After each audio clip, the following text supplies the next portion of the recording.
Not gonna lie, if I heard that from that little girl one more time throughout the show, I was gonna turn it off. I was like, if she Yeah. says this goddamn thing one more time.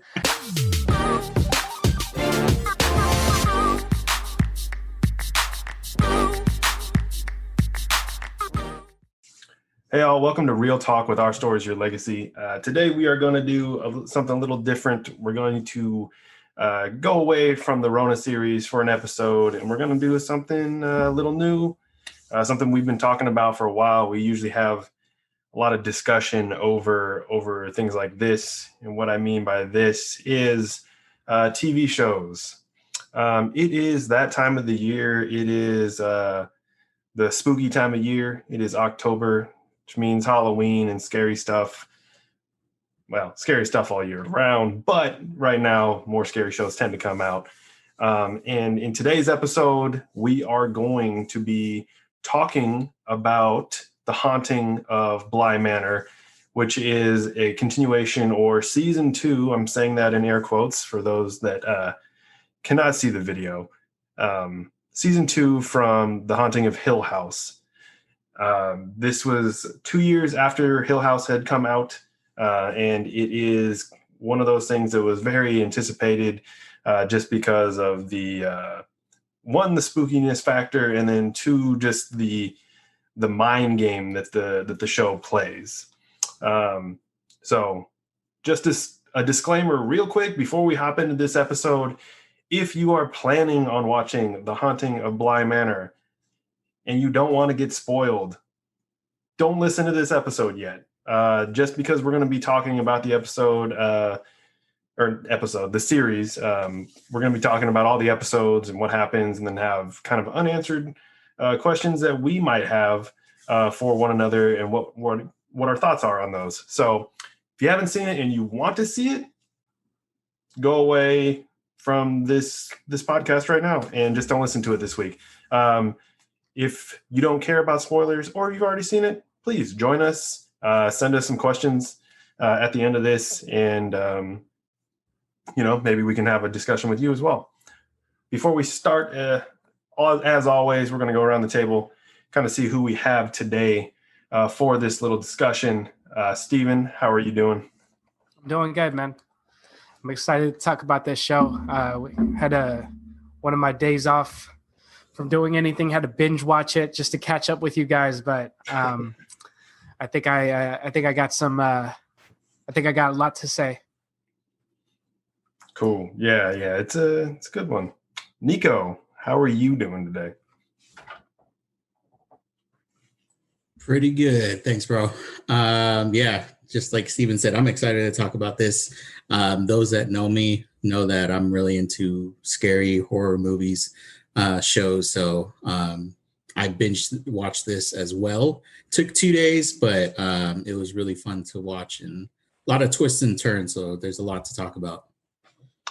Yeah, for sure. I know, like, we started it on Friday when it first came out, and I kind of got hooked. I wanted to watch more than just 1-2 episodes. It took us the weekend to do it when we watched it, but it's one of those things. It's nice to talk about shows like this just because of the psychological effect of these shows and just all the things they make you think about. So with that, let's hop into it. Haunting of Bly Manor. It is the continuation, again, air quotes, of the first season of Haunting of Hill House. And I guess the first question is just, one, how did you like this season, and how would you compare it to season 1? Will you ask? Oh, me? Yeah, that's fine. You can hop in. Either of you at this point. I didn't really call anybody out, but yeah, I didn't know if you're targeting somebody. Yeah, man. Honestly, I felt like it was much more tamed, if that makes sense, for everyone who's seen Haunting Hill House. Again, spoilers all over this episode today. Haunting in Hill House, there was a more scary factor to it. There was a lot more haunting factors to it, and a lot more creepiness. Creepiness in the sense of your typical your typical modern horror, supernatural horror. There was a bigger element of that. For example, like one of my favorite producers, directors of all time, not of all time, as right now, is James Wan.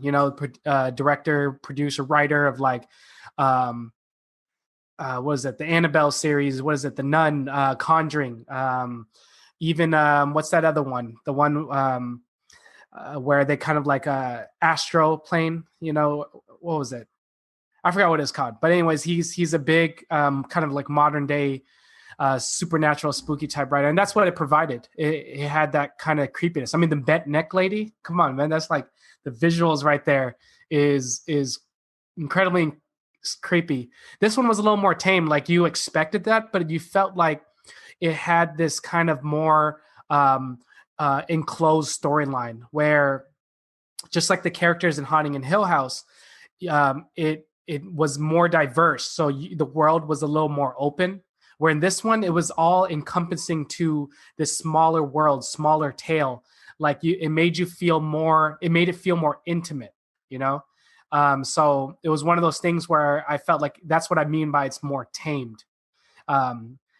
It was still had the creepiness factor, it still had a little bit of the supernatural, but you can tell that it was a little more intimate tale. Just like in the beginning of the show when the main character or the storyteller, the narrator in the beginning, she even mentioned that this is a ghost story per se, but not in the traditional sense, because there's ghosts, there's all types of ghosts. And so this isn't like your typical, so right there, right off the bat, you can expect that this isn't like your typical demonic, type of horror like you would traditionally get. Yeah, I think that's one of the things too, just right up front, in the narrator up front even said like, this isn't really my story to tell, and she started it out as a ghost story, but obviously by the end, she said, I guess it wasn't really a ghost story. It's more of a love story, but I love that line, man. That line really encompassed what I was trying to say about this intimate moment of the show at the end, where she was like, this is actually a love story. It really gave me the feels. It made it less of like a horror movie. It made you feel like love lost, rather than like getting spooked and not knowing what to expect out of everything. But yeah, man, it's I loved it. Niko, what do you think? Yeah, I liked it at first, and I'm going to clarify. But I think one of the things that really got me started on the show, and it had the same effect when it was Hill House.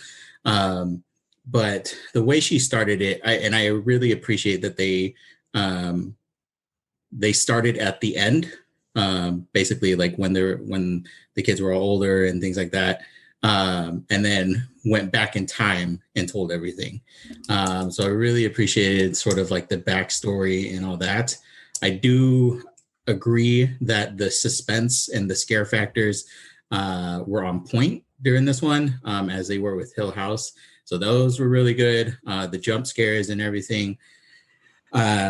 And I also liked the diversity in the cast, and what I mean by diversity is that there were different characters that played a part in the overall story rather than just the family. Because in Hill House, it was just all about the family and their backstory. This one, it was really about the family, the caretakers, the other people from the past experiences. So that was really good. My issue, and this really comes at the end, and I'll get into more detail as we go further along, was that the storyline started to get really confusing as it progressed. And I think what they were attempting to do was tie everybody's story in together. But like in the last couple of episodes, and again, I'll go into this more in depth, the last couple of episodes disappointed me. It was still really good overall. I really enjoyed the show. But those last 3 episodes, man, I was just like, the fuck is going on? So, but yeah. Overall, I like the feel of it if we're comparing to Hill House, but Hill House, I felt like was it should have left the door for a lot more. Like the story was a little more encompassing. This one, like I said, it was more intimate. Like it felt like you kind of it was such a small world, intimate feel. I keep saying that, but I agree. There was 2 things that I felt like was really off. Like for example, Peter, I believe his name was, the guy who was trying to trick everyone to like die and like stay a ghost in the house. I'm not gonna lie. As I was binge watching this, I'm not much of a binge watcher where like I pay attention. I'm sometimes doing other things, reading or working or I don't know, anything else, but kind of have it in the background, but I still kind of encompass it. Even with me rewinding one of those episodes, like I think it was like episode 3, I still had no clue how Peter died. I had to literally read about it and be like, how the hell did this guy die? Because so basically the equivalent of the bent neck lady that brought the whole story together, as in the Hill House, is the lady in the lake, right? Yeah. She is the focal ghost, the powerful main ghost that ties the whole story together, just like in Hill House. So Bly Manor was the lady in the lake. I thought Lady in the Lake this whole time was going to be revealed or assumed to be the caretaker, the first babysitter, or the first nursing, because, they kept talking about how she died in the lake. So I thought it was going to be a bigger backstory about maybe Peter killing her or doing her wrong or something like that. But no, it dived deeper into like a mid-century, in the 1700s theme of this lady, longing for her dead child, and then just randomly, blindly walking out of a lake and killing anyone within her arm's grasp. Kind of creepy, but at the same time, kind of funny if you think about it. It's like, okay, I'm gonna live in this house. I know this bitchy lake lady comes out of the lake at this time consistently. Just fucking avoid her path, and I'm good for the next night, because she doesn't go off chasing people. She just walks in the same path, and if you happen to stumble in front of her, she somehow can, without looking, choke you, and you can't let go. Yes, there's a lot of flaws to this. I agree, and it's funny. What makes things not as scary. But overall, I felt like it was a nice. It didn't make you long for it. It didn't make you long for like, there should be more. If anything, if we had to critique it, I think the producers was riding on the high of Hill House, and they knew that they were going to spin it off to a different story, kind of like American Horror Story, where each season, it doesn't relate to the previous season. It's like its own chapter or volume. And I felt like they were riding the high of Hill House, and they just kind of like, put some random story together and try to make it work. And if I had to critique it some more, I thought it was very cheesy about the narrator. Yes, it was cool at the twist in the end. It turned out she ended up being the main character, the new caretaker's like wife, or lover. But come on now, like she made it so dramatic in the beginning, so cheesy. First of all, this is here's my last critique. Well, my last critique of this segment. All right. It was cool. We found out she was a narrator first, or she was, actually experienced the thing. Right. But as a narrator in the beginning, it was kind of cheesy. It was like, you find out that either she was like an outcast of the group, or she was someone totally different from the group. She automatically sits down randomly in front of this group and is like, let me tell you a story, and a long ass story. It's like, I'm not going to fucking listen to that. Yeah. Second, as you kind of go through her storytelling, and then that's what the season is. you start to realize, okay, she must be one of the actual people who was there. Turns out that's true. She was the new caretaker's lover, the Hillary Duff looking girl. I can't get past that fact either. The main character looked like Hillary Duff. But anyways, at the end, you find out that she was that. But even more, all right, that kind of was so cliche and cheesy. You find out that she had no like relation to everyone who was at that wedding. Like, you know what I mean? Like her relation was that she knew apparently the bride, who apparently was a great granddaughter or maybe a granddaughter of the kids, in the story. So where was, because that's what I got. No. Wasn't that true? No, because remember what? when they were dancing, they were like showing their past selves, and they showed the dad dancing with the daughter, and then the Owen sitting with what's the kid's name? Miles.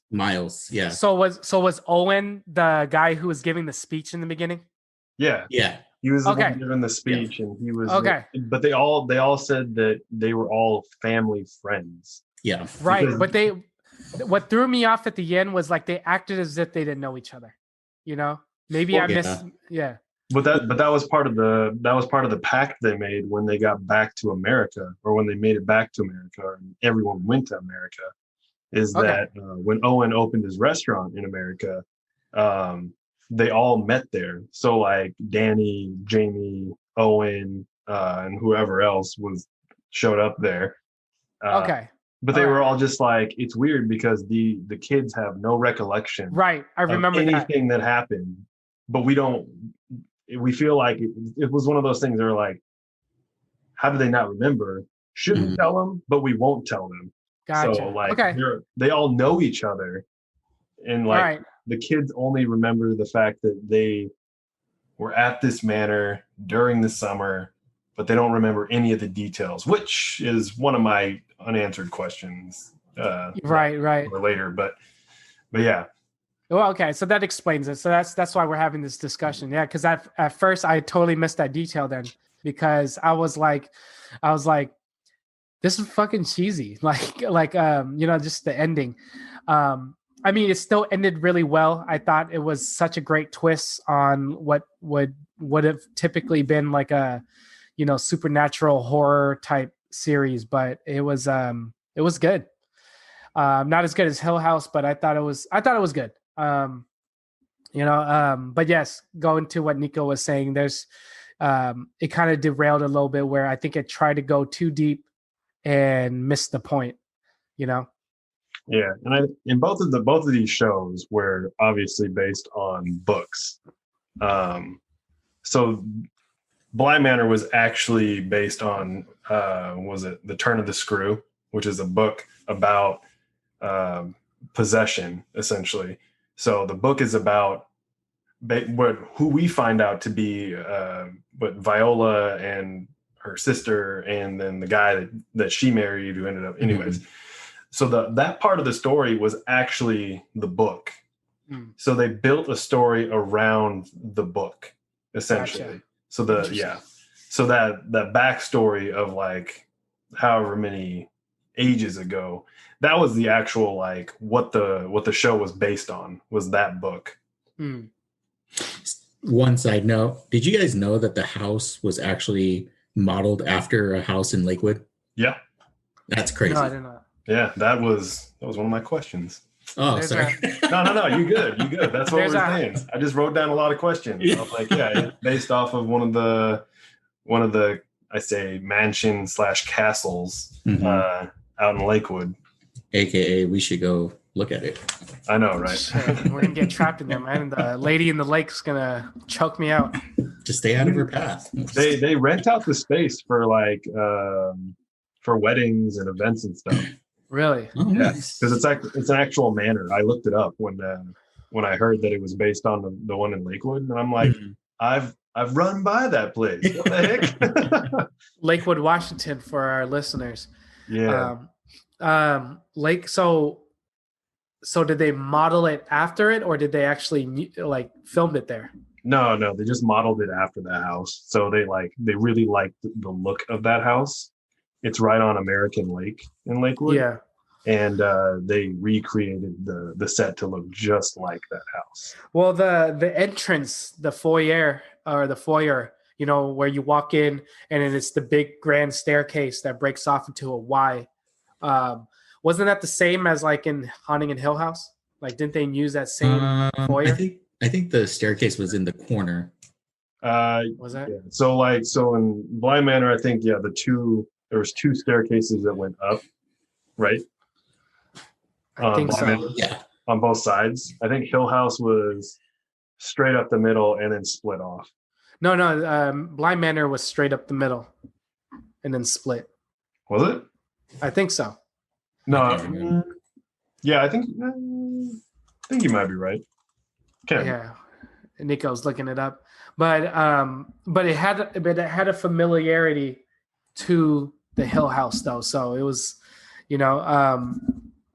so I felt like it had a really good vibe because for those who haven't watched it yet, Bly Manor and Hill House are totally two different stories, almost two different series. I mean, that's literally what it is, but it's under the same I guess volume of work, kind of like American Horror Story.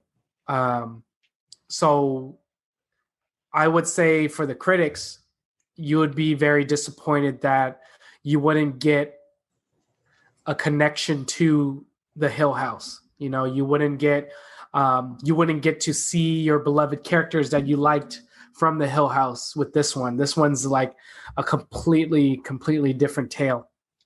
Yeah, but I think when they were saying that they were coming out with a season 2, they did say that it was going to be basically a completely different story. Right. And I do think that that's kind of a good segue into my next question. We can obviously talk more about question 1, but it is a good segue into the other question I had, which is, do you guys like the fact that pretty much all of the same actors and actresses were used in this season 2? And did it give you a bit of that nostalgia from like, oh yeah, they were in Hill House and their character is a little different than what they were in Hill House. So I don't know, did that take anything away of like, well, they're a different character, or do you kind of tie them still to Hill House? Like, anyone can start on that one. I liked it personally, just because I feel like that particular cast did such a good job in Hill House, that it was good to see them in Bly Manor. But I think by taking it a step further with them playing different roles, it had that same feel, but it also pushed us to see them in a different view. So I liked it personally. I really enjoyed watching the girl that played I forget her name in Hill House, but she was the bent neck lady, her take on sort of the protagonist role. And then like the older sisters and whatnot were also in it, but they had very completely different roles. And so I think it was good in that sense. Did it take away from the overall story? I don't think so.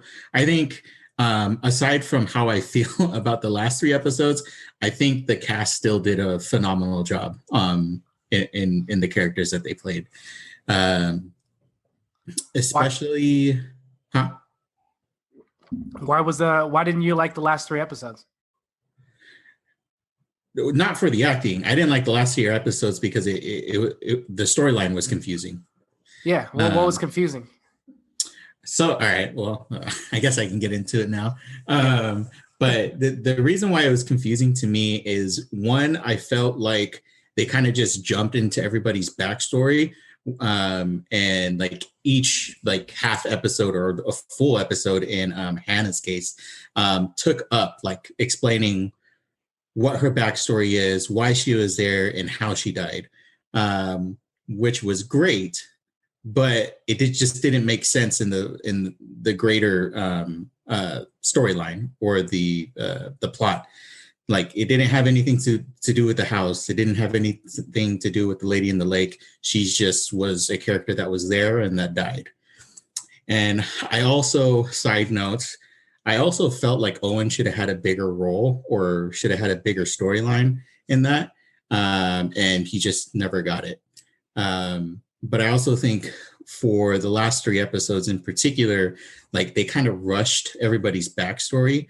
And then when they got to Viola with the lady in the lake, I was just like, okay, but like they don't really explain how she ties everybody to there. So it's just everybody that she kills is just permanently there, or their spirit is permanently there, but they don't try to like help anybody like stay out of her way, or so it's like she's the only one that can physically touch or harm them. So it's like I felt like they could have done a lot more explaining or better explaining in that sense, but for the life of me, I couldn't explain how each of the characters tied into the overall story. And then when they ended it, it was just like, so that's it.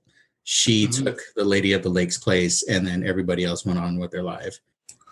Yeah.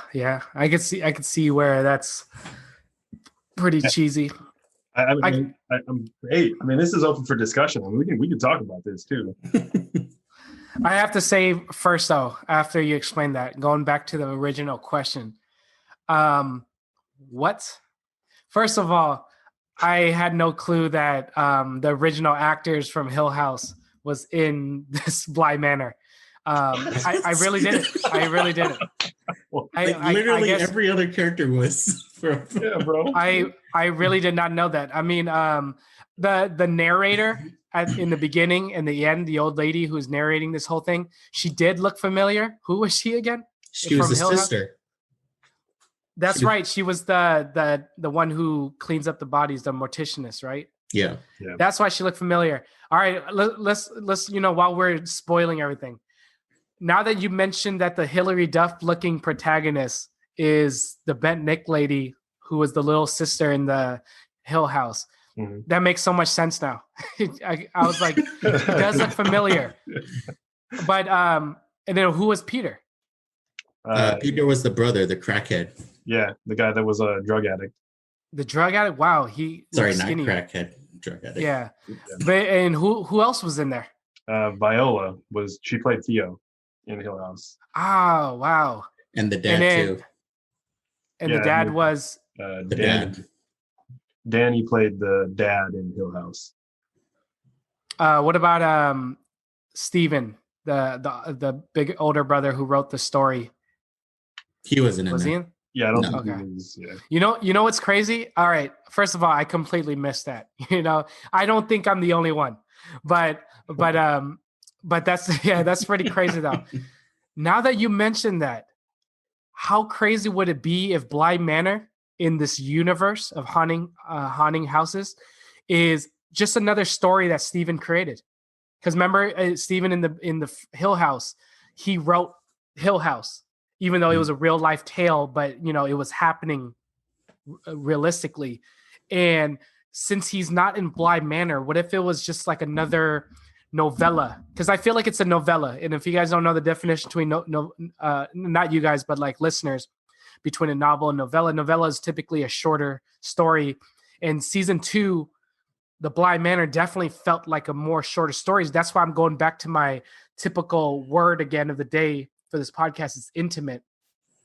What if Steven, we find out maybe in season 3 or maybe another season, he actually wrote this tale. That's why he wasn't in it, but that's why he has some of his siblings still portraying, these roles. I could see that. Yeah. I mean, as soon as you guys mentioned that, I was like, first of all, I was confused as hell because I was like, I didn't pick up on that. I knew there was some characters, some actors that were familiar, and I just couldn't. I mean, me, I'm not gonna dive deep into IDMB and like be like, all right, who is this character, who she played, or what else did I see her in? I was just like, she looked familiar, And now that you guys mentioned it, that thought came to my head. I was like, man, what if Steven wrote this? And so that's why he wasn't in there. And plus, you had the same characters. So that is crazy.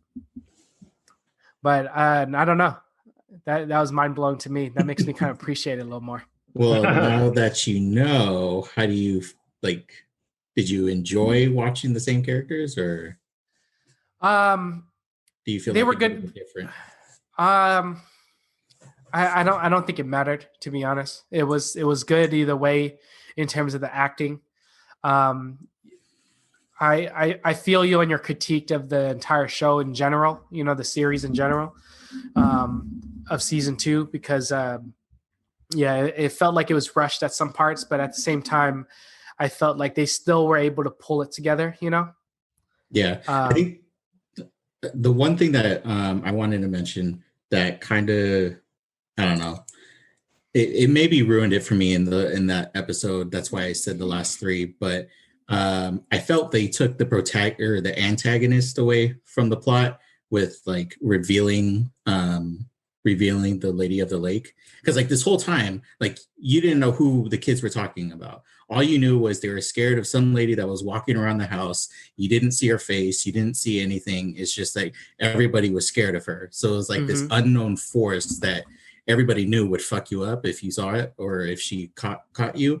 And Yeah. so when they showed her face, I was just like, man, I think that's the biggest mistake that a lot of like movies and shows make, is that they reveal the one thing that kept people intrigued was this unknown thing. And so when they revealed it, it was just like, well, there goes the surprise. Like now we know what she looks like. Now we know what she does.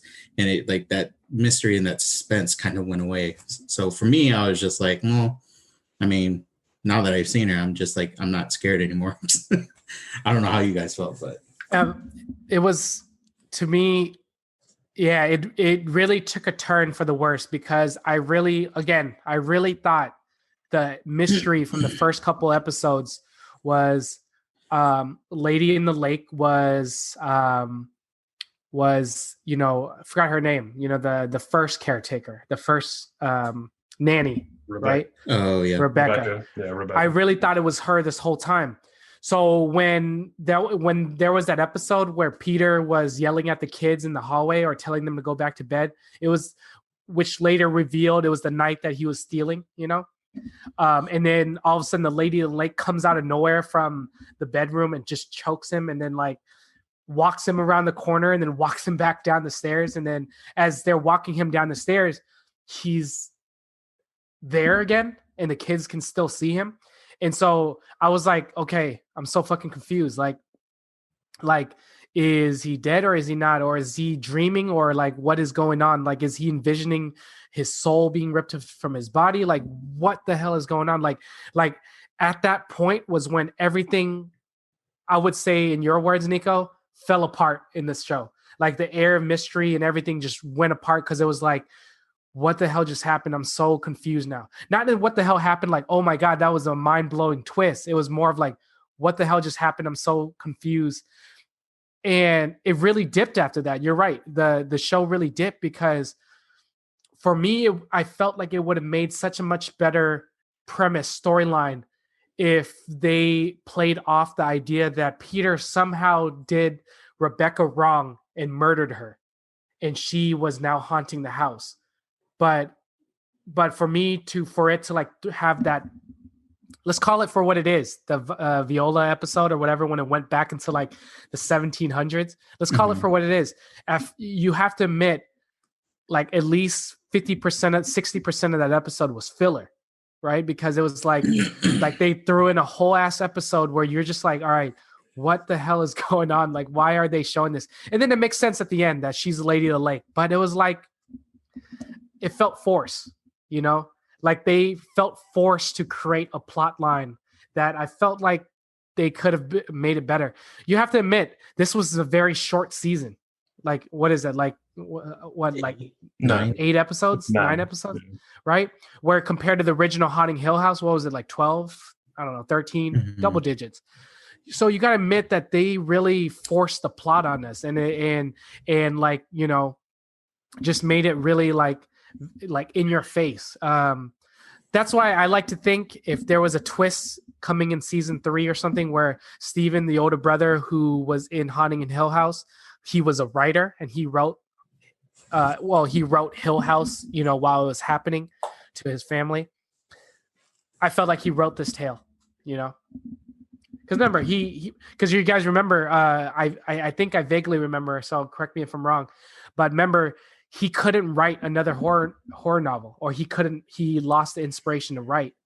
So maybe after the end of Haunting in Hill House, when their family is kind of like regrouped again, for better or worse, it seems like for better. Maybe he got the inspiration. He wrote Bly Manor. So that's another conspiracy I'll throw out there. Yeah. See, I had the opposite effect as far as you guys go. The haunting and the mystery and stuff was still there, but I wasn't really confused. I didn't really get caught off guard by the whole like when Peter died kind of thing. It was more just like a what the fuck just happened kind of situation. But following everything that happened in Hill House, it instantly like made sense to me. It's like, okay, clearly there is another force here that is holding things to this place, much like Hill House, except that was the house itself. It feeds on people, essentially, and keeps their spirits there. So when this thing grabbed Peter and like literally like choked him out and broke his neck and just dragged him around the corner and he reappeared, I was like, well, either they just saw some shit that just didn't make sense, or he just died and his spirit is there. So I think if you had watched Hill House, you don't have to watch Hill House to really understand this one. It's a completely different story, obviously, but I think if you watched Hill House prior to watching Bly Manor, it wouldn't really surprise you too much in that sense, just because there is that kind of that crossover in that regard of like the spirits that die there stay in the house there. And I think the backstory there was just how the people stayed there was the thing. Whereas like Hill House, it was this the house. It was just cursed and all of that stuff. Bly Manor was kind of just weird because you're like, all right, well, how did these people stay here and why did these people stay here? So the backstory gave a little bit of insight to that. It's because she just did not, Viola just didn't want to have her spirit moved on by the priest or whatever. She was like, no, I denounce it. No one's gonna move me on from this house, because in that backstory it was all about wealth. Like that's what it was wealth, and she wanted to be the top and she wanted to be powerful. No one was going to move her from that house or that estate or whatever. So she kept denouncing that. So that at that point, that's when the house became, like uncleansed per se. And since then, everyone that died in the house got stuck in the house, Yeah.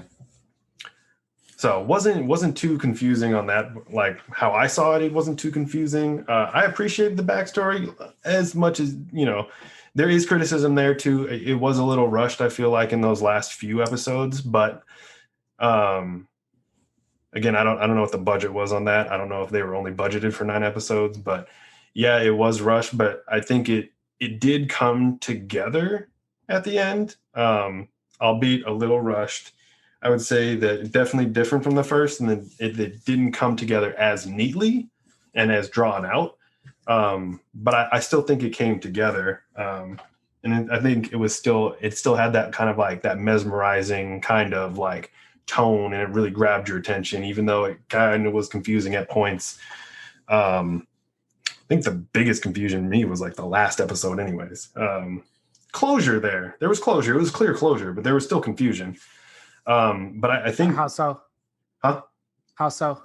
I think it's just because it was one of those things. Like I think watching Hill House and then watching this entire season and then getting to the last episode, I think that when Danny invites Viola's spirit into her, it's already said that Jamie, who's the narrator in this story, has already said like, oh, she didn't know. Well, she did know that this spirit would eventually take over her body and, bad things would happen and all that stuff. So I think there was always like, oh, there's going to be a jump scare. I'm waiting for the jump scare. Everything is so happy right now. There has to be another jump scare.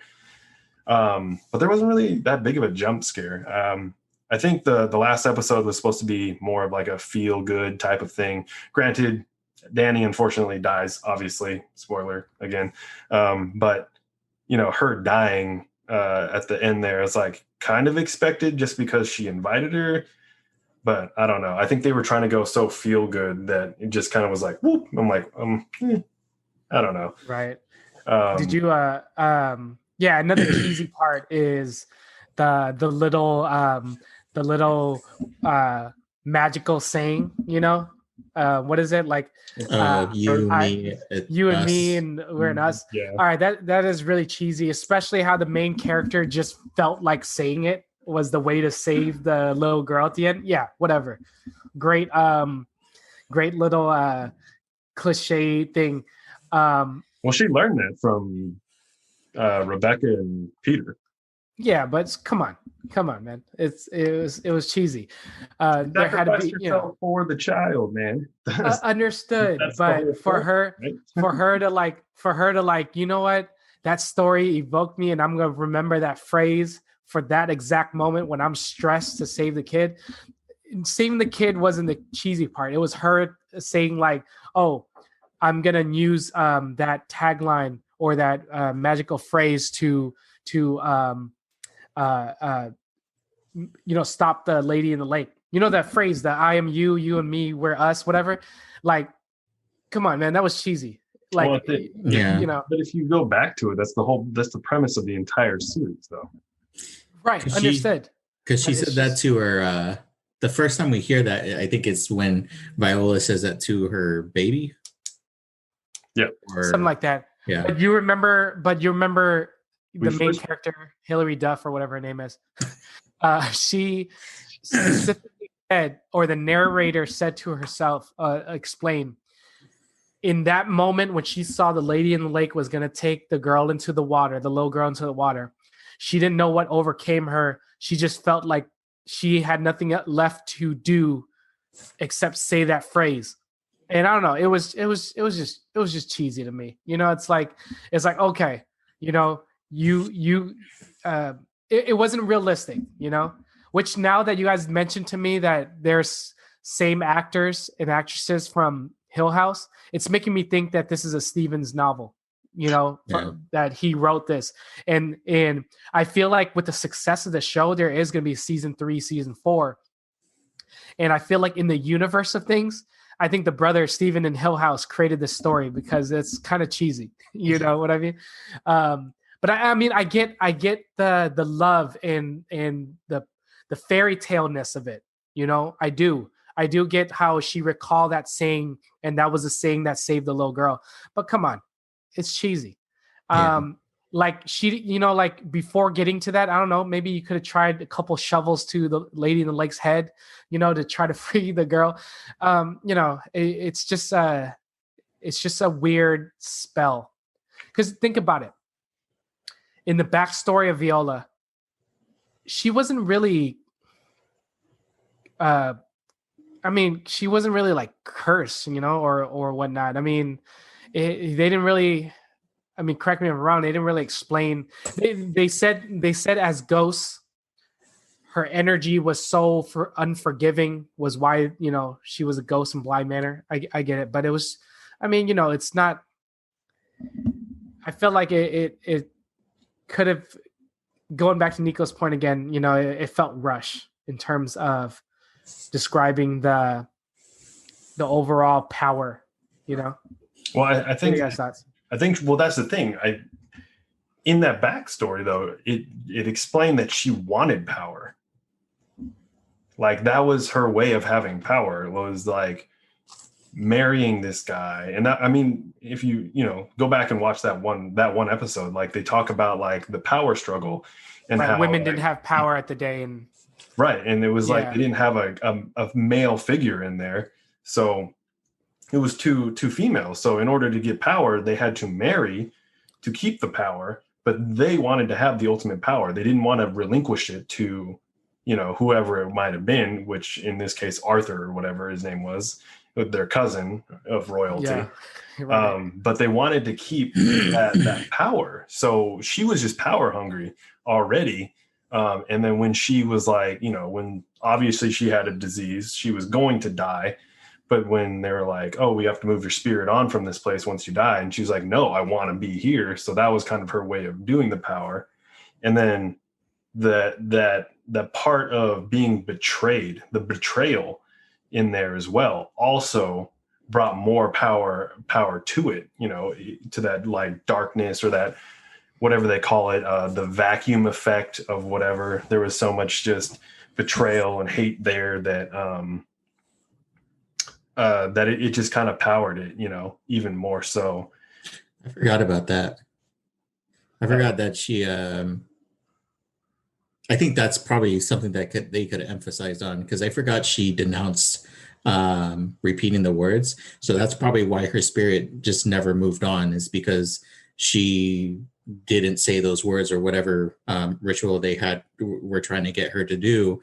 And so she basically was in purgatory. She couldn't go to hell. She couldn't go to heaven. And so she was bound to the only thing that she cared about, which was her possessions. Yeah. And that was the big thing too. Like even part of that story was like, they denounced it. She denounced it however many times, so much so that like how they said it was like, what was it? The Grim Reaper wouldn't even come to the gate anymore to pick up any dead souls that were in that manor, pretty much. Interesting. Which it was a very like strong line. And I was just like, that's crazy. The fact that she denounced it so much that the priest just didn't come back, and that even death didn't even want to come drive his like paranormal Reaper hearse into the dang place kind of thing to pick up any spirits along the way. So, I mean, from that point on, then you obviously saw that anyone that died there got stuck there. So, yeah, that's a good point, because I feel like just thinking about the storyline and how like we have all these things or these issues with it, I felt like it would have been scarier if they played off of that, where like, one, she denounced, so she's neither going to heaven or hell. Two, she has a vengeful spirit because her only sister killed her.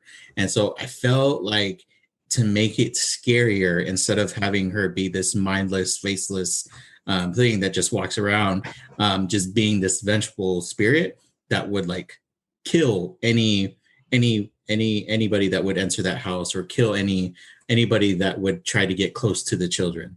I just felt like there was a lack of plot with Viola specifically, like to make her the antagonist when she really wasn't. She was killed, and then she became the vengeful spirit. But right. Yeah, it's just, that one was, like I said, it was a complicated story that had just a lot of packed into it, because one like I think it's because she denounced it. That's why she was still alive.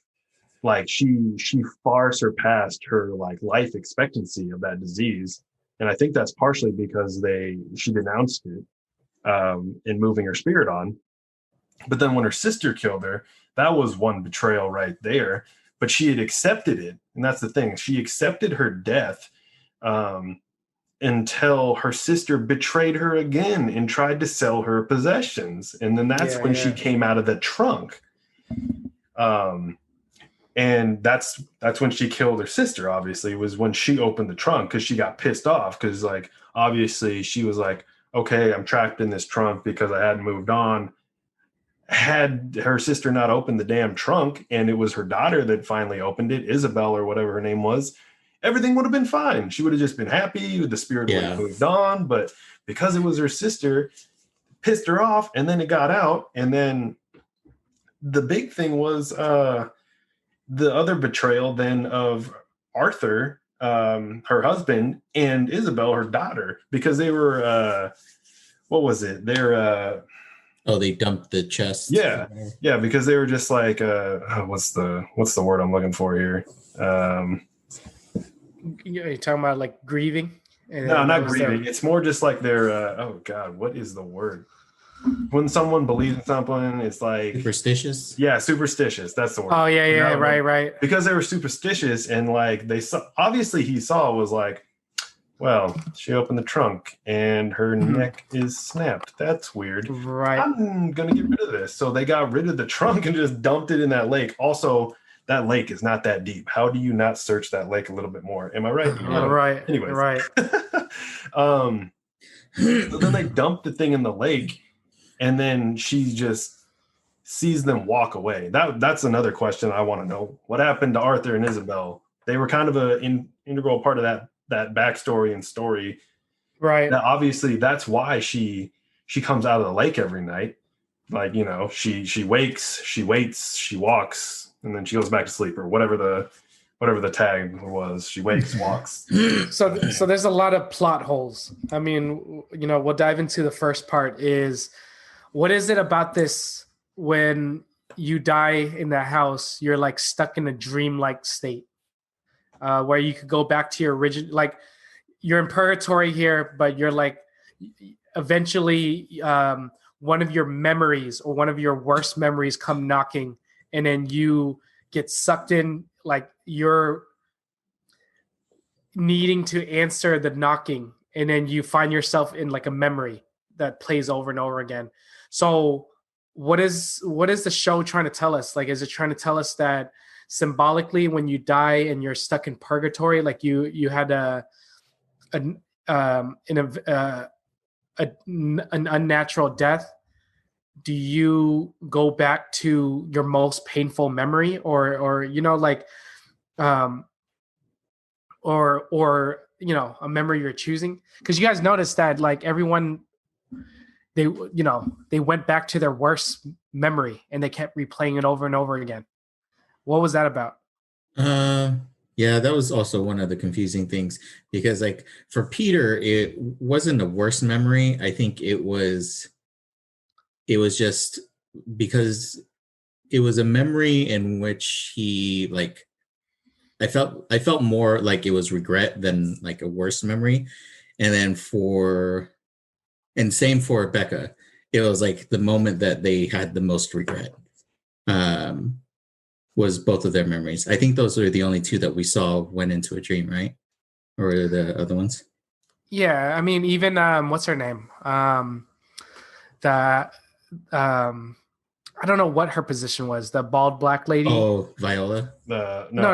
Hannah. Or Hannah. Yeah. Yeah. Who's the housekeeper? I don't know. Yeah, the housekeeper. Like I you know how she didn't realize she was dead, so she was like kind of just living on the thing. But then near the end, she was being reminded by Peter, or Peter who took over the boy's body to trick her to like remember her death, you know? Yeah. And so so yeah, it was just like a lot of like a few plot holes. For example, how was Viola released from the trunk? Was it Peter who opened up the trunk? Because remember, when she was in the trunk, she was stuck in there. She only came out when the trunk opened. So in terms of plot hole, how does she come out of the lake every night when Arthur and Isabel threw the trunk clothes into the water? The only thing I could think of is, remember, Peter was trying to steal a lot of the jewels there. Maybe he figured out that the trunk was at the bottom of the lake. So when he tried to open up the trunk was when he released her, you know? Maybe. So that's a plot hole to me. It's like, I mean, how does she come out at night? The other plot that I just never really got was was her husband, Danny's husband. The guy with the glowing glasses. Oh, yeah. What about it? I just never knew what that was about. Like, I get like she was trying to escape her past and what happened, but I was just like, I didn't understand why he was following her.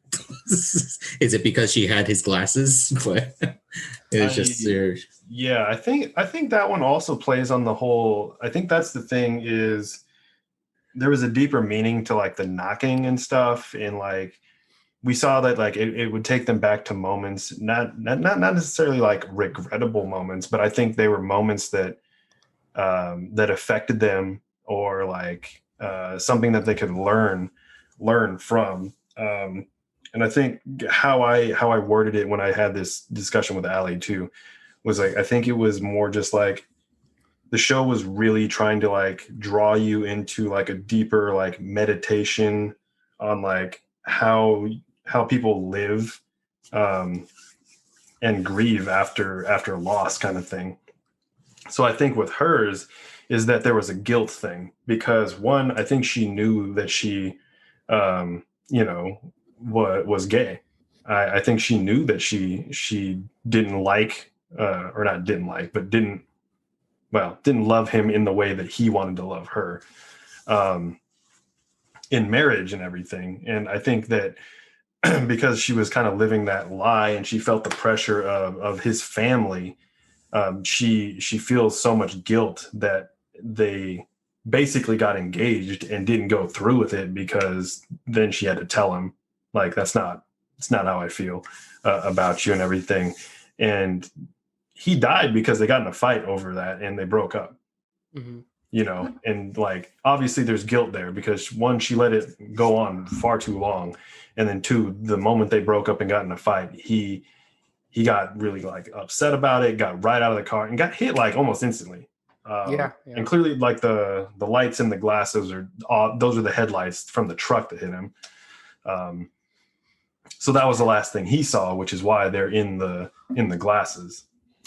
Because that was one of the things I was like trying to figure out, like, who the hell is this guy? Obviously, in the first however many episodes before they kind of give you a little bit of backstory there. Right. I feel like now that we're debriefing this and talking about it more, you have to admit, and I like what you said, Tyler, but I feel like and I feel like this show is a huge metaphor that regret haunts us, or guilt haunts us.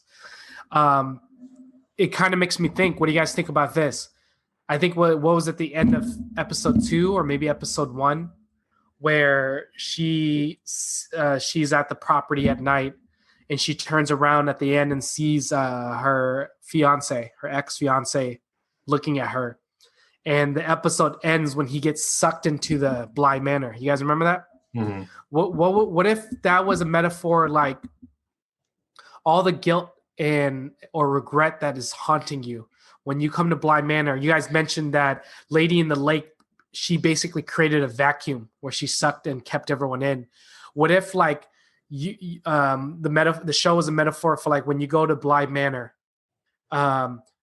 like this is where two things happen. Two things can happen. You either you come to Bly Manor, you either get sucked into and die with the guilt that's haunting you, or you break out of it, or you find a way to leave it there. So Bly Manor, as you can tell with everyone's backstory struggling to escape, they were either trying to like escape a terrible part in their lives. And so basically Bly Manor was offering the opportunity. You either kill your guilt here and move on with your life, or you die with your guilt that is trapped here, What do you guys think about that? No, I mean, I think that's deep, honestly. I mean, that's kind of where I was kind of leaning, honestly, is just and that's things. what right. You kind of just went further into it. No, I think that's kind of almost spot on. Just like you think about it, because even when you go back to the first few episodes, like even when Owen came back and they showed that interview with Hannah and stuff, they're like, "Why'd you come back?" And he's like, I don't know. Something just pulled me here, kind of thing. Granted, we know that his thing was his mom. Obviously, his mom was sick, right, and whatnot. But the same thing with like Jamie. She was like, there's some weird thing that I just feel like I need to be here. Right. And it was also like, even when bad things happen, like if those people showed up, they're like, we had a bad feeling, we had a bad dream, like what's happening? Like they showed up at the most, I would say inopportune, but they were the opportune times of like when shit was happening. They're like, we just felt that something was off, so we came. Right. Like, I mean, case in point, I think that now that we're debriefing this, I think it's awesome that we kind of coming to this conclusion. The uncle is the best one. Mm-hmm. He was living with the guilt of, cheating on his, having an affair with his brother's wife, and then his brother and his wife dies, and he's left to basically be the caretaker of Bly Manor, and his niece and nephew, who he promised his brother, who before he died, that the niece is actually his daughter. But he was living with that guilt where like he felt bad for having an affair on his brother and all that stuff. You can tell like it was because he had his own demons. And again, that guilt of Bly Manor brought him at the end, sucked him back to Bly Manor. But he was able to, kind of like what I mentioned earlier and what you're alluding to, Tyler, is he did two things: either die with the guilt at Bly Manor, or let the guilt die at Bly Manor and move on with your life. He did the latter. He ended up confronting his guilt, and yes, it wasn't like on his own accord that he, killed the guilt. It was more of like, the main protagonist, basically sacrificing herself to control Lady of the Lake. But still, he came back there to get rid of his guilt, or, find forgiveness per se for himself. So yeah, because I think the thing, because he had that personal demon, obviously his doppelganger, his evil version of himself that popped up every night. Like clearly that was his guilt. And that was based off of what his brother said before his brother went to India or whatever with the saying like, you'll see yourself for who you truly are. Just like I don't know, low life scum with that smirk or whatever, that ugly smirk on your face. And that was probably the creepiest thing. I was like, why this guy's so creepy with his smirk. Yeah. Like, oh, well, he did call him that after all. But I think, because like obviously there was guilt there because he did that. He knew that Flora was his daughter. And then he probably obviously feels guilty for them dying, because would they have gone on that trip to India had he not found out about the affair? We don't know. Right. They did say that trip was for them. But then, anyways, that part right there also, I'm just like, why did they die? Was that something that had to do with the house, or did they just die kind of thing? Right. And I mean, last point on this, the kids too, you have to admit, they felt a sort of regret or guilt for feeling like they weren't there for their parents, even though it wasn't their fault. But like that was deep in a sense where when kids feel like they played a part to blame for elders or someone dying, because that's their way to basically grieve or cope with the death. Like they take a blame. And that little girl, man, that sweet little girl in the show, she was so adorable in there. Like she had some very deep lines in there, especially when she was talking with Owen, when Owen's mother passed away, like about, when you lose your parents, you feel like you're dying too. But, I don't know. She basically said like, you want that pain because that makes you feel alive. Something like that. I don't know. I don't know the direct quote, but it's kind of cool because it brings us back to what we just thought about. What if Bly Manor, this whole show, is just a big metaphor of how guilt or regret haunts you, and you either die with it or you learn to confront it, Yeah. And I think that's partially too, like, I know we said earlier too, I know you kind of mentioned like Hannah not having a real, like, what was the point of her being there kind of thing. But we have to remember Hannah's actually one of the ones too at the very end that actually was like kind of told Owen like, hey, I love you, but I'm a ghost kind of thing. I'm dead. Kind of points him to find her body kind of thing. Mm-hmm. And kind of also helps, what's his bucket? Danny or who? Danny, the uncle, too, as well. Right. That was kind of her last little like, hey, I finally realized I'm dead. Here's how I'm helping out. I love you. Find my body. Go do that. But also, this guy's going to die. Right. So go save him. Give him, I don't know, resuscitate him or whatever, because he just got choked out by the strongest lady coming out of a lake. Right. Yeah, no, that's man, that gives me a better.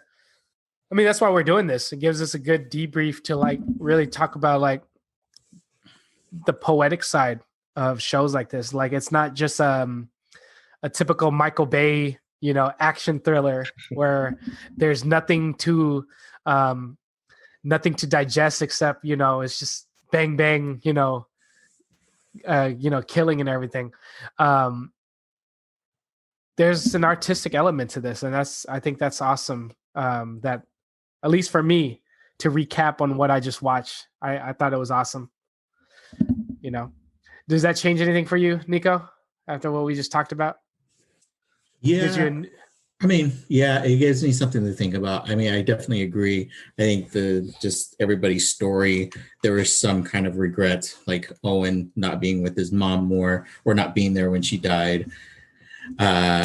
Rebecca letting Peter take a control of her, kind of thing. I guess my one thing would be like the kids' involvement, because when you were talking about the kids, it's just like, yeah, they had a little bit of regret. But I feel like the focus on them kind of was overshadowed by everybody else, because like what's her name, Flora, she was going in and out of dreams, but she didn't have the same reoccurring dream. She was in a different instance every single time. Rebecca would like put her finger on her forehead and then she would fall asleep. And also, Miles didn't experience the same thing when Peter would possess him or when Peter would take over his body. So like there is some disconnects, but I feel like because they didn't really have enough life lived to regret anything, they were just taken back to the most pleasant memories that they had. That was the difference that I saw between the older characters and the children, is that the children really saw like the bright side of things, the pleasant memories, the happy memories, as with the adults, it was just always about regret or failure or heartbreak. right. So I think, yeah, I mean, I think that premise in that sense makes sense, or in that aspect makes sense. But yeah, definitely some plot holes that they needed to fill. And I think what you just said too also just ties into how the ending kind of goes a little bit. I think we revisit the whole thing of a kid's innocence when they're young. They don't have anything to regret at that point. I mean, like you said, Stephen, like Flora, like she delivered like the deepest lines in this whole like show.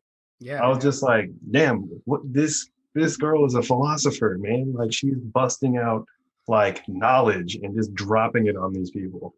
But there's that sense of innocence in the kids, so they gotta go back to their happiest moments, and maybe that's why they didn't remember anything once they left that place, because it was there to leave regret or whatever it might have been, but they didn't have any. So why would that memory be? Why would you want to put that memory in their head, kind of thing? Mm-hmm. So maybe that's why they ultimately just ended up forgetting everything. They knew they were there.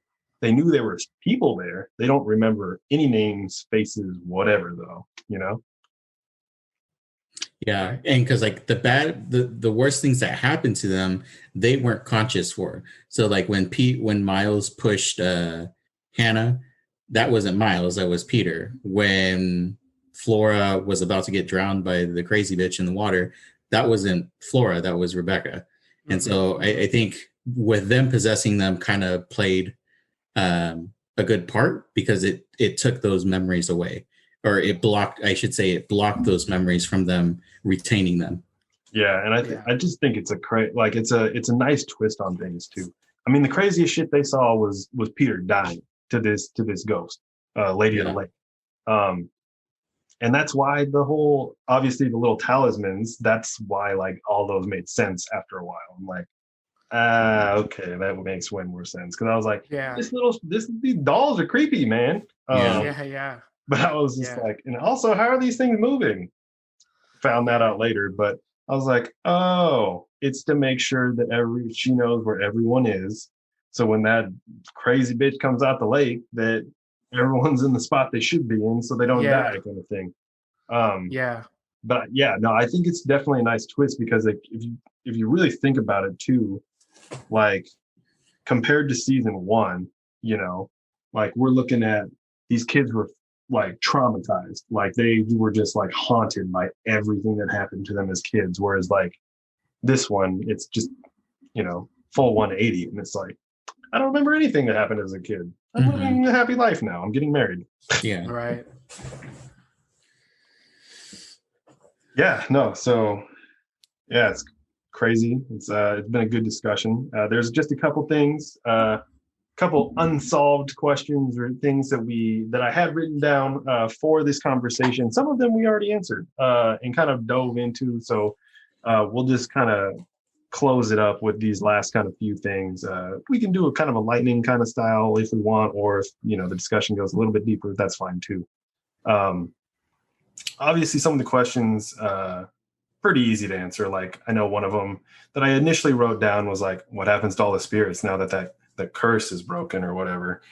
Like, I'm guessing they just go to heaven or hell at that point. They don't really go. They're not tied there anymore, which is kind of nice. But then but to follow up that question, I also was thinking, once Danny invited Viola into her body, she broke that curse, but then obviously she then went back once she saw that the Viola was trying to take control of her body. She went back, drowned herself in Bly, and how Jamie put it was that, you know, now the Lady of the Lake can walk the manor again or the grounds again. So do you think that's still happening? Is it her? Is it Danny? But she also did say, like, if you tried to look for Bly Manor, you wouldn't find it. So, which also begs the question, does it even exist? Right.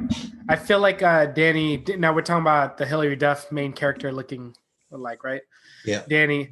I felt like Viola is still present.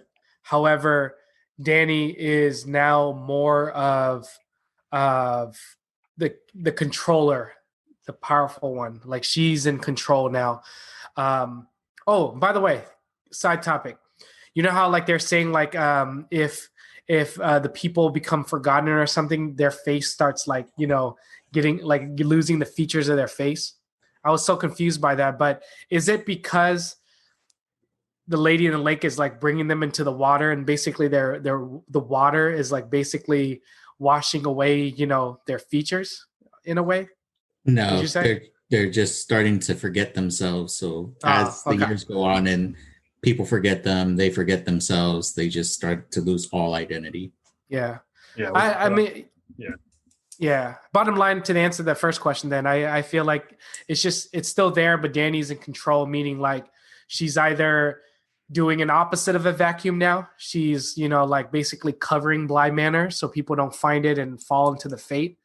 You know, so I still think it's there. It's just that she's protecting it and protecting people, you know? Yeah, I agree. I think they said this in the show, but there's like a power struggle between whatever her name is and Viola, but she's refusing to let Viola walk the grounds ever again. So that's just where they're going to stay for eternity, which kind of sucks. But Yeah. that's how it's going to play out. I think Yeah. I do feel bad though for her specifically, not Viola, the other girl. But I feel bad for her because like the whole beginning of episode 1 was her seeing her dead husband in like mirrors and reflections. And then in the end, she's seeing this lady in mirrors and reflections. Yeah. I know. Yeah. So it's like, oh, that sucks. Like, man, not look at mirrors. Yeah. Do you know how Danny's lover at the end, the narrator, like, you know how like she was trying to say the same spell so that she could basically, you know, be with Danny again? You know, I think the ending kind of stated like she wasn't able to say it because she was trying to say it underwater. I don't think it's the same thing. You have to say it out loud. But I feel like Danny's spirit is still with her, because you guys remember at the end when she was sleeping on the chair in the hotel, did you guys see the hand on the chair? Yeah. I was trying to figure out if that was actually Danny's hand or if that was just like thought. But obviously, like, clearly there was a hand there, so it's like, yeah. So, but I feel like Danny, as now the new powerful ghost of Bly Manor, or the power of Viola, I feel like she doesn't want her lover, whatever her name is, I forgot what her name is, to feel guilt or regret. So that's why she's just watching over her from a distance, but not showing up in her reflections and stuff like she's been wanting to see, Yeah. Yeah. No, definitely. No, that was a good answer. I think one of the other questions that I had, like, obviously we talked about where Arthur and Isabel went, Viola's husband and daughter. We don't know. That's a mystery. Who knows? I think since we're talking about the end as well, I did want to talk about one thing. Something you mentioned, Stephen, it just popped into my head when you were just talking. When we were talking about the mystery of the lake itself, right? When we talked about because we were hoping it was something that Peter did Rebecca wrong and everything. But if you think back, though, Peter did do Rebecca wrong, right? Right. Like, if you think about it, he did murder her. Right. Like, he took over her body and literally drug her into the lake to drown her so that they could be together. Like, right. Anyways. Yeah, no, he did. But, I thought it would be a deeper thing, kind of like The Grudge, you killed someone in cold blood. And I mean, technically it's kind of like The Grudge, Viola was killed with a lot of guilt and betrayal. Mm-hmm. So she walks, Bly Manor and curses everyone who goes on it. But I thought it would be less like a crazy fairy tale from the 1700s or wherever, 1600s, and more of like Rebecca, Yeah. But, Yeah, no, for sure. I think one of the other questions I had was, why did Viola, or the Lady of the Lake, clearly we saw her go into that house every night around the same time to the same room. Why did she never kill Flora and Miles' parents? That was their room. They slept there every night. Interesting. Do you think it was because they never left the room, or they never acknowledged her?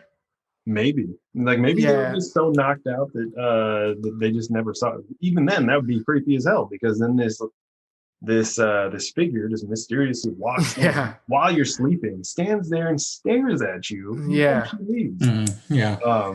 Because I was also trying to think too, like, and maybe she just left people alone if they were just sleeping there, because we didn't know that, like, she kind of just forgot why she walked in there in the first place. Right. She just knew that she was looking for a child. Because because at the end, she only acknowledged Flora when Flora was yelling at her. Right. So she was pretty mindless. I still think it's kind of cheesy that she's just walking this path, and if you just happen to cross her, then she has this powerful strength to choke you, but and then kill you because she drags you to the lake. I just think it's also funny that she insta kills everybody except Danny, who was like being choked out for like 45 seconds. I know. Yeah. I'm like, man, this girl's throat must be the strongest throat in the world. Peter went around the corner and was dead in 2 seconds and came back. Yeah. No, honestly, because remember, she got choked at the outside front of the house. She should have been dead by the time she hit the front doors of the Bly Manor. But she was alive all the way upstairs to the bedroom. Yeah. That's when Flora broke the spell and was like, no, take me instead. Yeah, I'm just like, dang, this lady has like a strong throat, because like this, Viola's killed literally everybody like instantly. Like that doctor. Also, can we just talk about the doctor? Like that was the creepiest thing. I'm like, oh my god, what is this?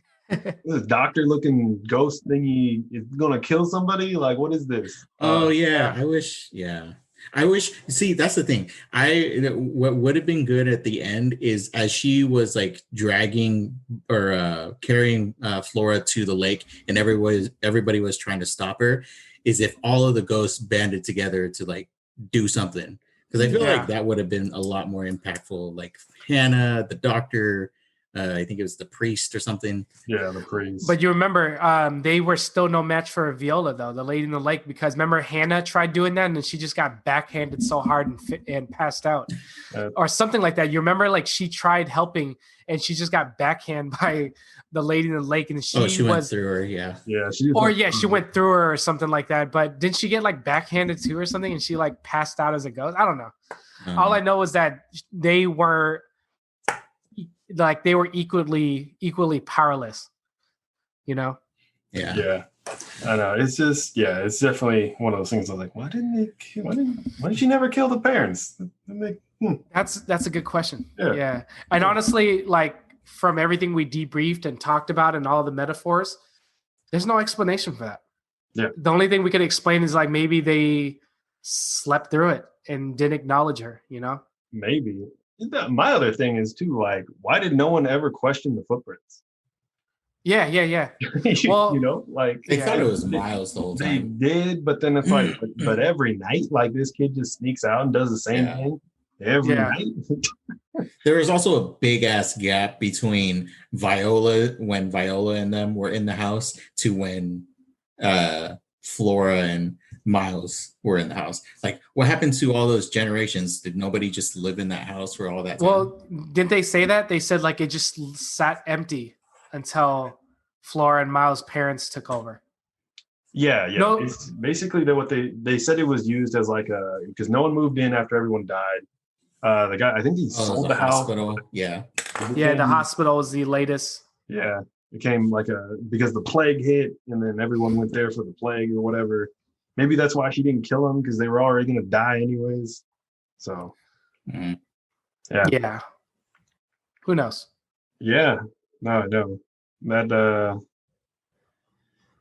no, that's mysteries right there. My only other question really was just, what was it? I want to know how Jamie knew about the curse. Like, did Danny tell her everything about the curse before she died? Or when they got together and moved to America? Or because how did she know about Viola's backstory? Because clearly she told Viola's backstory, but how did she know or learn about that backstory? Yeah. Did she just go on the internet? Like, honestly, probably Danny told her. That's the only thing. Because remember, Danny knew her life was coming to an end, you know? Yeah. Yeah. So I felt like, I don't know, maybe she wrote it down or, you know. Yeah. And I think one of the biggest things that caught me, other than the parents not dying in that room or the uncle, because he was obviously in that room as well, was Miles' name, I think, was the same at the end, but why was Flora's name not Flora, and why was it the middle name? Wait, was that the one who was getting married? Was that Flora? That was Flora. Or was that her granddaughter? Because that's where I got confused too. No. So the one getting married is Flora. Right. That's what I thought. Oh, it's a weird coincidence. My middle name is Flora, but it's like, what? Yeah, like why couldn't it just been my name is Flora? Yeah. I wonder if the dad named her after, like, changed her name to the mom's name instead. Maybe. I don't know. Did they ever say? Well, no. All that they said was just the middle name. But maybe she took on the mom's name instead. Yeah. So that's why I was confused of like, you know, so was that Flora's like daughter or, you know? But it makes sense now, yeah, because it wouldn't make sense that the narrator is still relatively young, you know, and Flora went on and had a great granddaughter. You know what I mean? Yeah. Yeah, that makes sense now. Well, it still didn't make sense in the end there too, because like obviously Jamie was the gardener, she was the narrator, but the gap was what? It was 2007 when this wedding was happening, according to the show's timeline. But everything that happened in Bly, 40 years. It was in the 80s. Was when 1987, I think, is when it happened. 86 is when Rebecca died, but 87 is 20 years. So it's 20 years. But I was like, if that's the narrator, holy crap! She did not age well. Like, yeah, because she should have only been like 46. Yeah, 40 something. Well, unless she was older though when she got with Danny, because Danny was a young person, and the caretaker was probably already older. So yeah, technically, I don't know. She aged just right because she's in her mid-50s. Maybe. Yeah, she could have been. Yeah. Yeah. Well, that's kind of all the questions I had at this point. It's one of those things. It was a good conversation, good review. We are definitely looking forward to doing more of these reviews. We're just going to wrap it up on this one. But if you have questions or you want to talk about the Haunting of Bly Manor, send us questions or whatever it may be.